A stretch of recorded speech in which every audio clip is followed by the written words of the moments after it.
വൈദേഹി തമ്പുരാട്ടി, കൊട്ടാരത്തിലെ ഇളയ തമ്പുരാട്ടി. അതെ, ഇളയ തമ്പുരാട്ടി വൈദേഹി. തമ്പുരാട്ടി, ഞാൻ എന്റെ തമ്പുരാട്ടി. അങ്ങനെ പറഞ്ഞോ ശിവദാസ? ഞാൻ കൊട്ടാരത്തിലുള്ള ആരെ അവിശ്വസിച്ചാലും ഈ ശിവദാസനെ അവിശ്വസിക്കരുതെന്നാ എന്റെ ചേച്ചി എന്നെ പഠിപ്പിച്ചിട്ടുള്ളത്. എന്റെ തമ്പുരാട്ടി, കൊട്ടാരത്തിലെ ഉപ്പും ചോറുമില്ല, വിഭവസമൃദ്ധമായ സദ്യ കഴിച്ചതാ ശിവദാസന്റെ ഈ തടി. എന്റെ തമ്പുരാനെയും തമ്പുരാട്ടിയെയും ഞാൻ എന്റെ നെഞ്ചിനകത്താ വെച്ചിരിക്കുന്നത്, കൈയെടുത്ത് തൊഴുന്ന ദൈവങ്ങളുടെ സ്ഥാനത്ത്.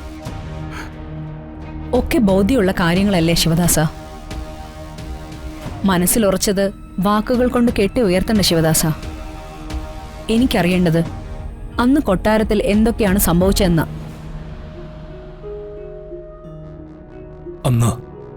അന്ന് വിശേഷപ്പെട്ട ഒരു അമാവാസി ദിവസമായിരുന്നു.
എന്താടോ, തനിക്ക് ഈ കാറ് അത്രയ്ക്കങ്ങ് ഇഷ്ടപ്പെട്ടു പോയോ?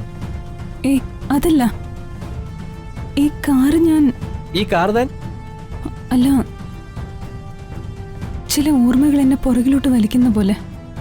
എടോ, പുറകിലോട്ട് വലിക്കുകയല്ല, ഓർമ്മകൾ ഓർമ്മകൾ ഓടക്കുഴലൂതി, അങ്ങനെയാണ് ആ പാട്ട്.